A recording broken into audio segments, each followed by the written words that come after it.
Hi guys, Gil, CEO of the Asset Center. I'm here at the Camp Family Compound in Idaho, and I'm responding to a video challenge put out by Will Patriot. And stay tuned, see what it's all about.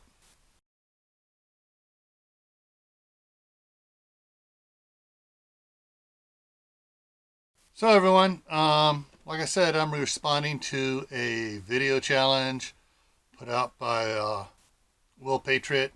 This is similar to the three knife challenge I did earlier. This one though is he said it's the three SHTF scenarios, which is a bit dry. I don't like that term, but basically it means, and I'll say it in a more polite way, poop hitting the fan.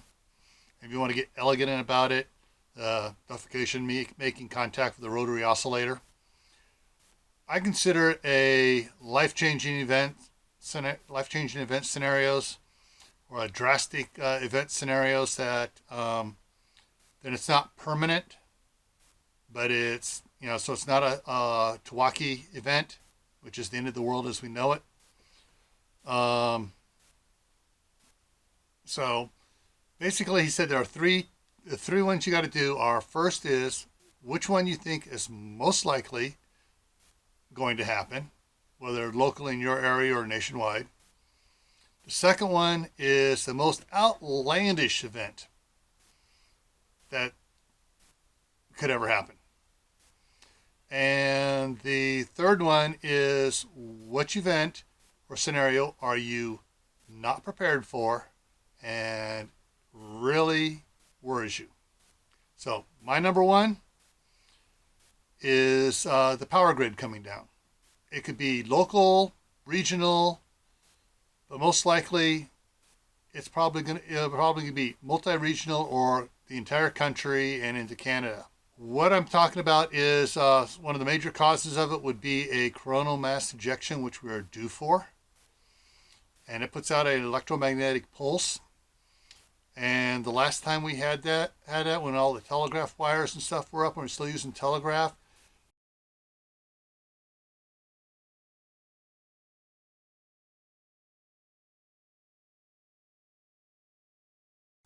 we lost a lot of the telegraph stations because the magnetic pulse created a lot of electricity, and it would just hum along the wires and would get to a telegraph station, and it would cause the um, telegraph key station to burst into flames, or depending if they had the acid bottles and stuff with the batteries there, it caused them to explode. Um, it has happened. It'll happen again. The next thing to happen that could cause that would be like winter storms. We get a really severe ice storms and stuff, and the power lines start getting yanked down. You're going to have a domino effect of failures and power surges that are going to destroy transformers, substations, main distribution stations, generators. We could really lose a good chunk of the grid that way. In both these cases, it coming back up could be years. If it's the EMP and affects the whole world, it could be decades. Why? Because our big transformers we use, the big ones and stuff now, we don't make them in America anymore. They're made overseas. And if their manufacturing facilities are down, they're going to try to get their country up first before they send anything to us.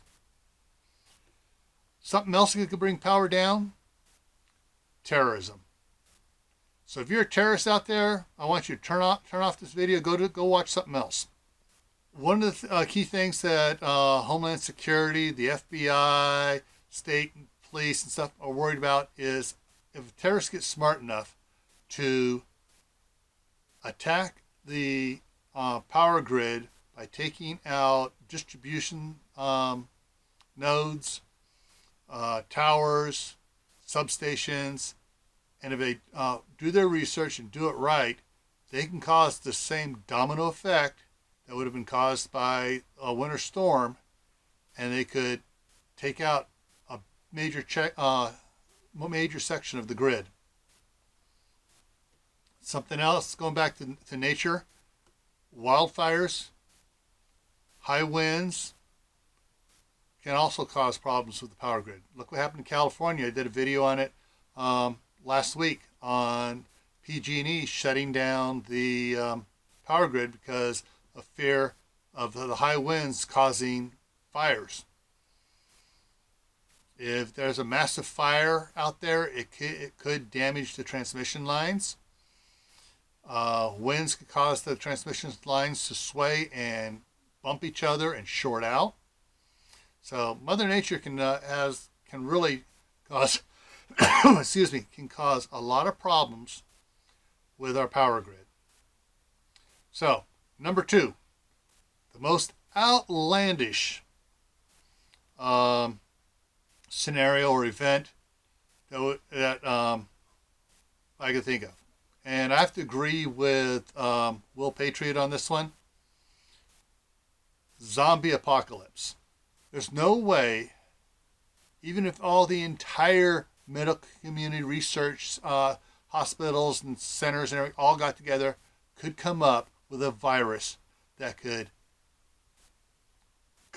reanimate dead bodies, that could cause people to get infected where they die, or they, after they've died, they've reanimated, come back to life as blood-sucking, flesh-eating, brain-eating, whatever you want to call it, zombies, and that will spread the virus by biting somebody.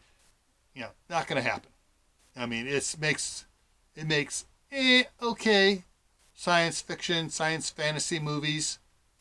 Light on the science, heavy on the fiction, but it's not going to happen.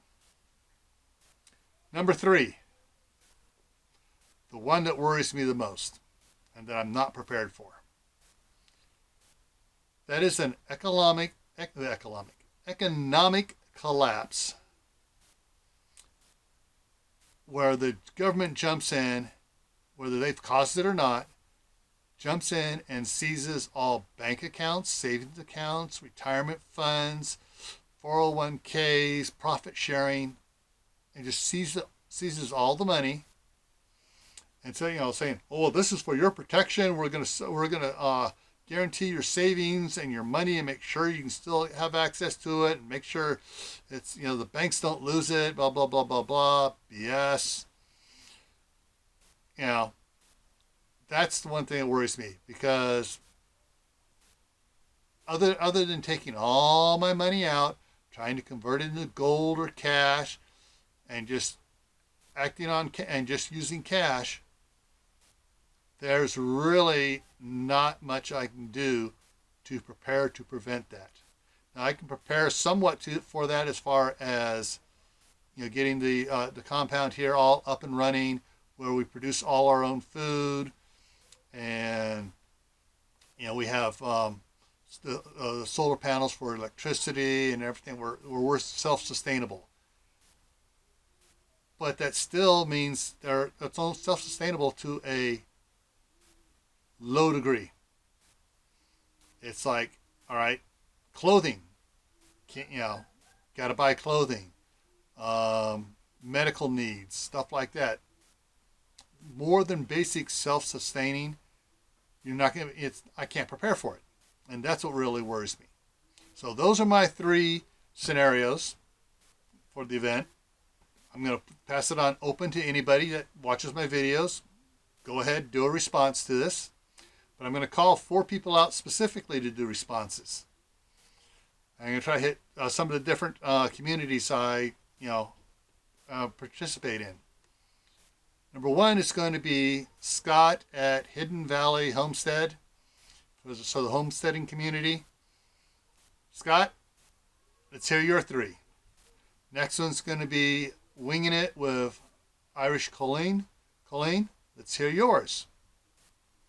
Next one is someone who's I think is really smart and really knowledgeable in the preparedness community, and that is Reed at Manifestation of Imagination. Real scientific-minded guy. Reed, let's hear your three. And the fourth one goes out. Challenge goes out to someone I'm really beginning to respect for his knowledge from law enforcement, and that is Steve at Corsairs Training. So Steve, give us your three. Now, if you guys haven't had a chance to subscribe to my channel, that little red button down there, click it. When it turns gray, a little bell will pop up. Click that bell and you'll get notifications of other emails as I put them out. Also, pound that thumbs up button. The more likes I get, the more my videos will move to the front of YouTube's analytics for searches. That way when someone's searching for keywords, and it hit my keywords, mine's more likely to pop up if I have more likes. Also, share this with your friends, family, co-workers, neighbors, because everybody deserves a chance to get prepared. And you want your friends, co-workers, neighbors to be prepared, because if they're prepared, they're not going to come knocking on your door trying to get your supplies from your family. So, as always, stay safe, stay happy, and I'll see you in the next video.